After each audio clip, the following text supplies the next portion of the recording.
All right, so next thing we're going to look at are the Pythagorean identities.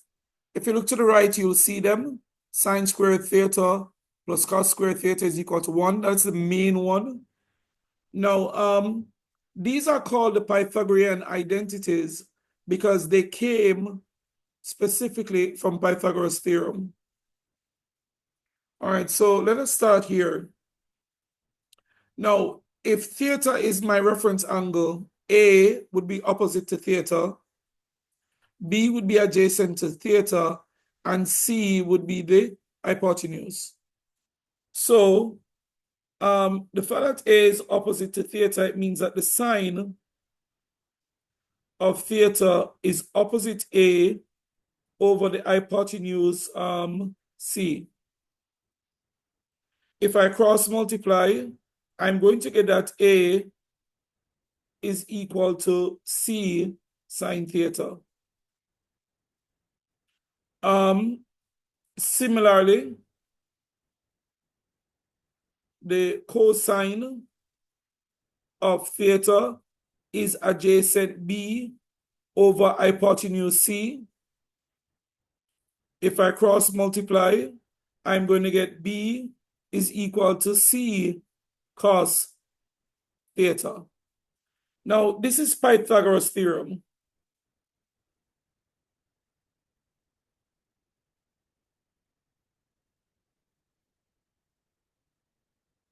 This is the formula. C squared is equal to A squared plus B squared. In other words, the square of the hypotenuse is equal to the sum of the square of the other two sides. That is the Pythagoras theorem formula. C in the formula is the hypotenuse, and A and B are the other two sides. Now, we can say that therefore C squared is equal to A squared, which is C sine theta squared, plus B squared, which is C cos theta squared. So this becomes C squared is equal to C squared sine squared theta plus C squared cos squared theta. Now, if I divide the entire equation by C squared, I'm going to get 1 is equal to, these cancel, is equal to sine square theta plus cos squared theta. Turning that around, I would simply say sine squared theta plus cos squared theta is equal to 1. This is your main Pythagorean identity. The fact that sine squared theta plus cos squared theta is equal to 1. Now, from this, we could easily say that sine squared theta is equal to 1 minus cos squared theta. We can also say that what? Cos squared theta is equal to 1 minus sine squared theta.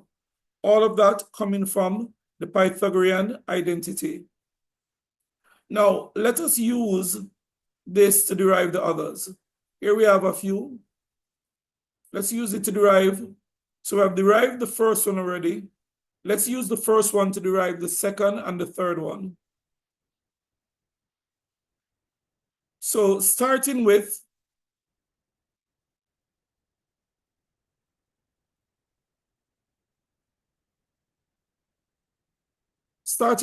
sine squared theta plus cos squared theta is equal to 1.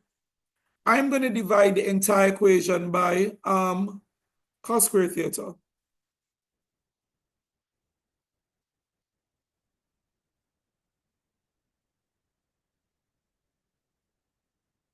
If I do that, remember sine divided by cosine is tan. So this is tan squared theta. Cos squared theta divided by cos squared theta is 1, is equal to 1 over cos. 1 over cos is sec. 1 over cos squared is sec squared theta. This is second spin-off of the Pythagorean identity. You could call it a spin-off of sine squared theta plus cos squared theta is equal to 1. Starting again with sine squared theta plus cos squared theta is equal to 1. I'm going to divide the entire equation this time by sine squared theta.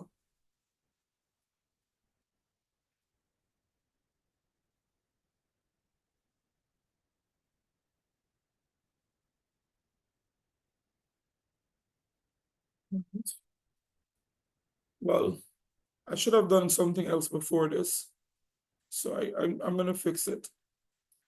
Well, I could easily say now that tan,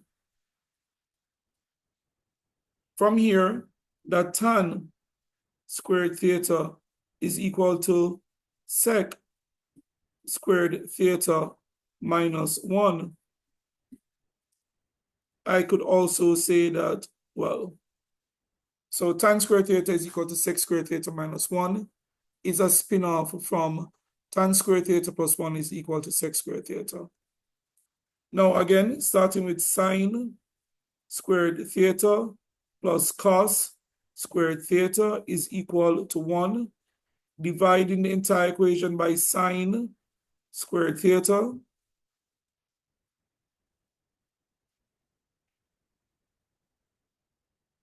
I'm going to get 1. Now, cos over sine is cot. So this is cot squared theta is equal to 1 over sine squared. 1 over sine is cosec. So this is cosec squared theta. This is another spin-off, maybe another expression of the Pythagorean theory, Pythagorean identity. And of course, I could say that cot squared theta is equal to cosec squared theta minus 1. And so these are the three main Pythagorean identity. And we just went through the process of proving all of them. Sine squared theta plus cos squared theta is equal to 1. 1 plus tan squared is equal to sec squared. 1 plus cot squared theta is equal to cosec squared theta. These are your Pythagorean identity.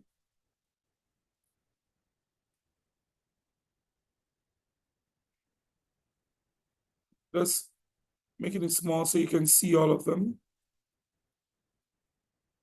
Your Pythagorean identity.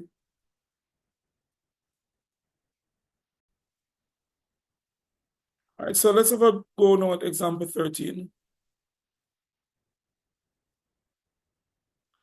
All right, example 13 says, prove the identity 1 plus cos x over 1 plus sec x is equal to cos x. We're asked to prove that identity. All right, when I was in high school, my teacher told me this, so I'll tell you. When you prove, when you show, you can either go from left to right or right to left. But when you prove, you must always go from left to right. So we need to start with the left-hand side, and when we're finished, we should have the right-hand side. So this is 1 over cos x divide by 1 plus sec x. So we're starting with the left-hand side. All right, so this is 1 plus cos x divide by 1 plus sec x. I just wrote it a little differently. All right, let me put this in bracket because it's the entire thing. Maybe I didn't have to do this, I'm not sure. 1 plus cos x in bracket, over to the right, divide by 1 plus 1 over cos x. Remember that sec is 1 over cos. So this is 1 plus cos x divided by, the LCM is cos x. Put this over 1. 1 into cos x is cos x. Cos x times 1 is cos x. Cos x into cos x is 1. 1 times 1 is 1. All right, so what we have is, let's move this down a little. What we have is 1 plus cos x divided by that. So let's write back the 1 plus cos x. Change the division sign to multiplication and invert. This is cos x over cos x plus 1. Now these two things are the same.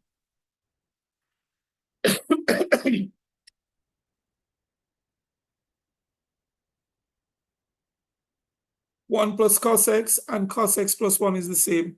It's like somebody saying a plus b and b plus a are the same. They're the same thing. In particular, addition is what? Commutative.